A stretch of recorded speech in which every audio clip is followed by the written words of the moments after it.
எல்லாருக்கும் வணக்கம். இன்னைக்கு நம்ம கொஞ்சம் வித்தியாசமா ஆரம்பிக்க போறோம். எப்பவும் போல ஒரு கட்டுரையோ டேட்டாவையோ எடுத்து அலசாம ஒரே ஒரு கோரிக்கை.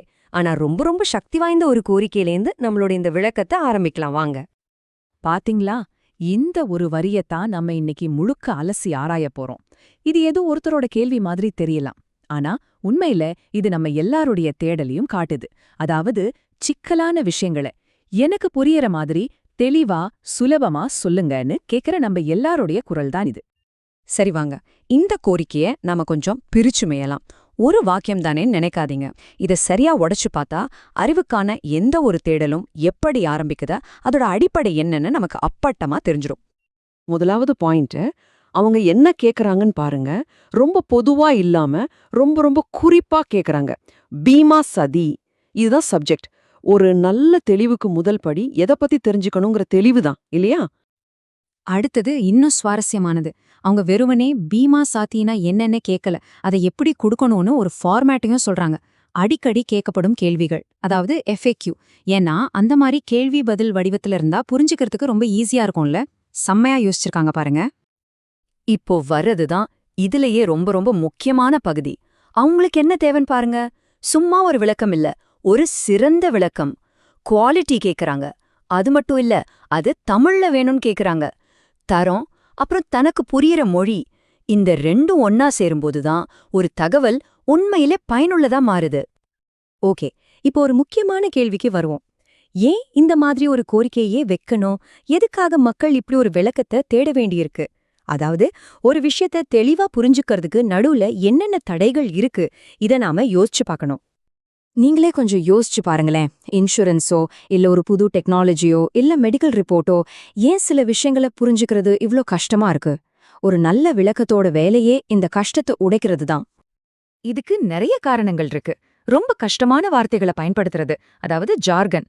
அப்புறம் தேவைக்கு அதிகமா தகவலை கொட்டுறது, இன்ஃபர்மேஷன் ஓவர்லோட். எது உண்மை எது பொய்ன்னு தெரியாத அளவுக்கு நம்பகத்தன்மை இல்லாதது. அப்புறம் முக்கியமா நம்ம தாய்மொழியில தகவல் கிடைக்காதது. இது எல்லாம் சேர்ந்து ஒரு புகைமூட்டை மாதிரி நம்மள சுத்தி ஒரு குழப்பத்தை உருவாக்கிடுது. சரி, நாம பிரச்சனையை நல்லா அலசிட்டோம். இப்போ சொல்யூஷனுக்கு வருவோம். அவங்க கேட்டாங்களே அந்த சிறந்த விளக்கம், அதை எப்படி டிசைன் பண்றது? அதுக்கான ஒரு ப்ளூ பிரிண்ட, ஒரு வரைபடத்தை இப்ப நாம சேர்ந்து பார்க்கலாம். அப்போ சிறந்த விளக்கம்னா என்ன? அது வெறும் உண்மைகளை வரிசையா சொல்றது கிடையாது. அது தெளிவா இருக்கணும், எளிமையா இருக்கணும், நம்பகத்தன்மையா இருக்கணும். எல்லாத்துக்கும் மேல அதை கேக்குற உங்களுக்கு ஓகே, இப்போ எனக்கு புரிஞ்சிடுச்சு, நான் தைரியமா ஒரு முடிவெடுப்பேன் அப்படிங்கிற ஒரு சக்தியை கொடுக்கணும். அதுதான் ஒரு சிறந்த விளக்கம். இங்க பாருங்க, இதுதான் இந்த ப்ளூ பிரிண்ட். எவ்வளோ சிக்கலான டாபிக்கா இருந்தாலும் சரி, இந்த 5 கேள்விகளை வரிசையா கேட்டா போதும். 1, அது என்ன? 2, அது யாருக்காக? 3, எப்படி வேலை செய்யுது? 4, முக்கிய அம்சங்கள் என்ன? 5, இதுல கவனிக்க வேண்டிய விஷயங்கள் என்ன? ஸ்டெப் பை ஸ்டெப்பா இப்படி போகும்போது குழப்பத்துக்கு இடமே இருக்காது. ஓகே, இந்த ப்ளூ பிரிண்ட் ஒரு விஷயத்த விளக்குறதுக்கு உதவுது. ஆனா ஒரு படி மேல போய் யோசிப்போம்.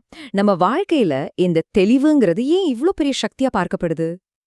பாத்தீங்களா, ரெண்டுக்கும் எவ்ளோ பெரிய வித்தியாசம்னு? ஒரு பக்கம் குழப்பம், அது தயக்கத்தையும் தவறான முடிவுகளையும் தான் தரும். இன்னொரு பக்கம் தெளிவு, அது நம்பிக்கையும் சரியான முடிவுகளையும் எடுக்க வைக்கும். இது ஒரு சின்ன இன்சூரன்ஸ் பாலிசியா இருக்கலாம், இல்ல வாழ்க்கையோட பெரிய முடிவா கூட இருக்கலாம். தெளிவுதான் இங்க கேம் சேஞ்சர். கடைசியா நாம எங்க ஆரம்பிச்சோமோ அங்கேயே வருவோம். அந்த முதல் கோரிக்கைக்கே வருவோம். இதிலிருந்து நாம கத்துக்க வேண்டிய மிக முக்கியமான பாடம் என்னன்னா, தெளிவை நோக்கிய முதல் அடி ஒரு சரியான கேள்வியை கேட்கறது தான். குழப்பங்கிற பூட்டை துறக்கிற சாவி கேள்விதான். இத முடிக்கும்போது நான் உங்களை ஒரு கேள்வியோட விட்டுட்டு போறேன். இப்போ உங்க வாழ்க்கையில அடுத்து எந்த விஷயத்துல உங்களுக்கு இந்த மாதிரி ஒரு தெளிவு தேவைப்படுது? கொஞ்சம் யோசிச்சு பாருங்க. அந்த தேடலை இன்னிக்கே ஆரம்பிங்க.